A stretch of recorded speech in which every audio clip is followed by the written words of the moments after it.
فقہ اسماء حسنہ میں پہلے ہم نے بات کیا اہمیت کے متعلق، اس کے بعد ہماری بات ہوئی ضرورت، فضیلت اور قیمت کے بارے میں کہ اس علم کی فضیلت کیا ہے، اس کی قدر و قیمت کیا ہے۔ اب آئیے آج بات کرتے ہیں اسماء حسنہ کے متعلق مذہب اہل سنہ والجماعہ کیا ہے اور دیگر لوگوں کا مذہب کیا ہے، دیگر لوگ کیا کہتے ہیں اور اہل سنہ والجماعہ کیا کہتے ہیں۔ دیکھیے، اسماء حسنہ اور صفات حسنہ کے متعلق اہل علم کی رائے یہ ہے، یعنی اہل سنہ والجماعہ کی رائے یہ ہے کہ جو بھی بیان کردہ صفات ہیں کمال کے ساتھ اللہ کے اندر وہ تمام صفات موجود ہیں۔ اسماء کے مطابق اللہ تبارک و تعالی ہر صفت سے متصف ہے، لہذا قرآنی آیات میں یا احادیث میں جہاں بھی اللہ کے اسماء و صفات آئے ہیں ان کا اقرار کرنا، ان پر ایمان لانا اور تصدیق کرنا ضروری ہے۔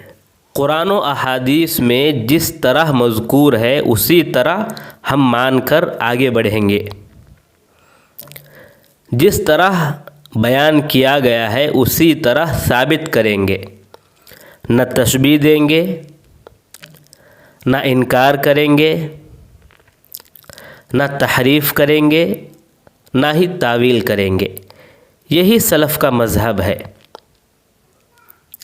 جیسا کہ احمد دورقی فرماتے ہیں کہ میں نے وکیع سے سنا، ہم ایسی احادیث کو جن میں اس طرح کے معنی ہیں کہ ابن آدم کا دل اللہ کے 2 انگلیوں کے درمیان ہے، یا ایک اور حدیث کہ اللہ تبارک و تعالی انگلی پر آسمان کو اٹھائے ہوئے ہے، یہ احادیث جس طرح آئی ہیں اسی طرح مان لیتے ہیں۔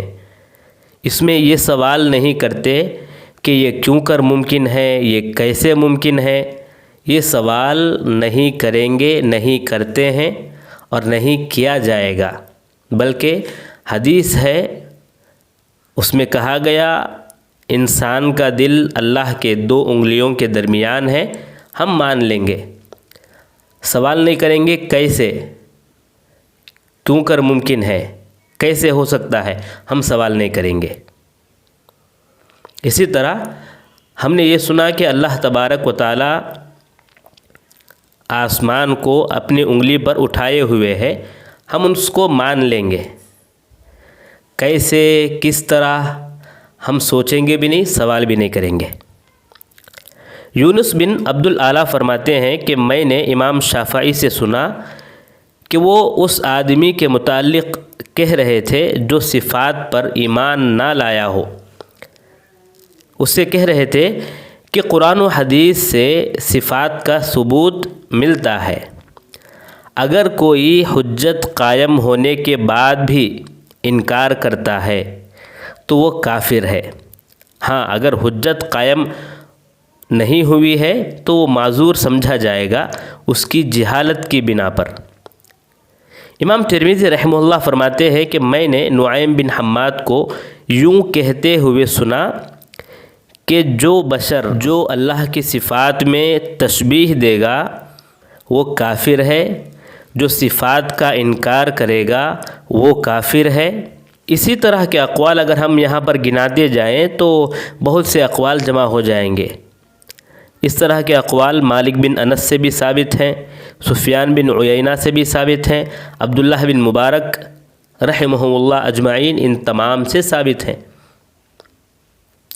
تو گویا کہ اہل سنہ والجماعہ کا مذہب یہی ہے کہ جیسے قرآن و حدیث میں صفات مذکور ہیں، اسماء مذکور ہیں، ان کو اسی طرح مان لیا جائے۔ اسی لیے ایک قاعدہ بنائے ہیں کہ امروہا کما جاءت۔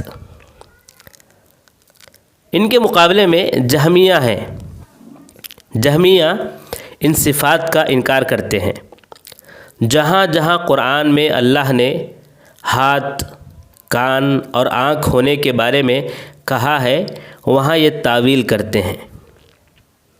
اہل علم کے تفسیر کے مخالف تفسیر کرتے ہیں، کہتے ہیں کہ ید سے مراد ہاتھ نہیں بلکہ قوت ہے۔ اسحاق بن ابراہیم راہوی سے منقول ہے، وہ فرماتے ہیں کہ تشبیہ دینا یہ جو ہے غلط ہے۔ تشبیہ اس وقت ہوگی جب یہ کہیں کہ یہ ہاتھ فلاں ہاتھ کی طرح ہے یا یہ کان فلاں کان کی طرح ہے۔ اگر کان کو ہم کان مانتے ہیں، کیفا کا سوال نہیں کرتے، طرح کی بات نہیں کرتے، تو پھر اس میں تشبیہ بالکل موجود نہیں ہے۔ جیسا کہ اللہ تبارک و تعالیٰ نے کہا لیس کمثلہ شیء وہو السمیع البصیر، اس کی طرح کوئی چیز نہیں ہے، وہ سننے والا ہے، دیکھنے والا ہے۔ وہ سننے والا ہے، وہ دیکھنے والا ہے، لیکن کیفا ہم یہاں سوال نہیں کریں گے، اس کی طرح کوئی چیز نہیں ہے۔ تعویل کرنے والوں میں یا انکار کرنے والوں میں ابو الحسن علی بن اسماعیل اشعری یہ سر فہرست تھے پہلے، لیکن بعد میں انہوں نے بھی رجوع کر لیا اور اہل سنہ والجماعہ کے مذہب کو اپنایا۔ کاش کہ ان کے مذہب کو جو لوگ اپنائے ہوئے ہیں اپنے امام کی طرح حق بات کو مان لیں تو کتنا اچھا ہوتا۔ ایک کتاب ہے اختلاف المصلین و مقالات المسلمین، اس میں فرماتے ہیں کہ اہل سنہ اور اصحاب حدیث جو اللہ پر ایمان لاتے ہیں، فرشتوں پر ایمان لاتے ہیں، کتابوں پر ایمان لاتے ہیں، رسولوں پر ایمان لاتے ہیں، اللہ نے جو نازل کیا ہے اس پر ایمان لاتے ہیں، رسول اللہ صلی اللہ علیہ وسلم سے ثقہ روات نے جو نقل کیا ہے اس پر وہ ایمان لاتے ہیں، اس کا ہرگز وہ رد نہیں کرتے، اور ان کا عقیدہ یہ ہے کہ اللہ عرش پر ہے، جیسا کہ اللہ نے کہا الرحمن علی العرش استوى۔ ان کا عقیدہ یہ ہے کہ اللہ کے ہاتھ ہیں، جیسا کہ اس نے کہا، یعنی قرآن مجید میں موجود ہے کہ لما خلقت بیدی۔ ان کا عقیدہ ہے کہ اللہ کے اسماء ہیں، اللہ کے اسماء اللہ سے الگ نہیں ہیں بلکہ اللہ کے اسماء ہیں۔ معتزلہ اور خوارج کیا کہتے ہیں کہ اللہ اور اس کے اسماء دو الگ الگ ہیں۔ یہ اہل سنہ والجماعہ کا یا اہل حدیث کا یہ کہنا نہیں ہے، اور ان کا عقیدہ یہ بھی ہے کہ اللہ کو علم ہے، جیسا کہ اللہ نے کہا انزلہ بعلمہ وما تحمل من انثى ولا تضع الا بعلمہ۔ ان دونوں آیتوں میں علم کا ذکر ہے، تو مانتے ہیں کہ علم ہے اللہ تبارک و تعالیٰ کو، اللہ کے سننے کو، اللہ کے دیکھنے کو انہوں نے ثابت کیا ہے۔ یہی عقیدہ ہی اصحاب یا نبی صلی اللہ علیہ وسلم کا، ان تمام کا یہی عقیدہ تھا۔ تابعین نے صحابہ سے یہی عقیدہ حاصل کیا، اس کے بعد سے اسی طرح یہی عقیدہ ہر ایک کے پاس منتقل ہوتا آ رہا ہے۔ مفسرین، محدثین، فقہاء، لغویین، مصنفین، سب کا یہی عقیدہ ہے۔ اللہ نے نبی صلی اللہ علیہ وسلم اور صحابہ کے ایمان کو اصل ایمان قرار دیا ہے، جیسا کہ کہا فَإِنْ آمَنُوا بِمِثْلِ مَا آمَنْتُمْ بِهِ فَقَدِ اهْتَدَوْا۔ اور ان لوگوں کا عقیدہ کیسا تھا کہ وہ صفات کو مانتے تھے، تعویل نہیں کرتے تھے، تشبیہ نہیں دیتے تھے، تحریف نہیں کرتے تھے اور انکار بھی نہیں کرتے تھے، بلکہ جیسا ہے ویسا مانتے تھے۔ تو ہمیں بھی چاہیے کہ اللہ کی صفات پر ہم ایمان لائیں، تصدیق کریں، جیسے قرآن و حدیث میں مذکور ہے اس طرح ثابت کریں، اس طرح بیان کریں۔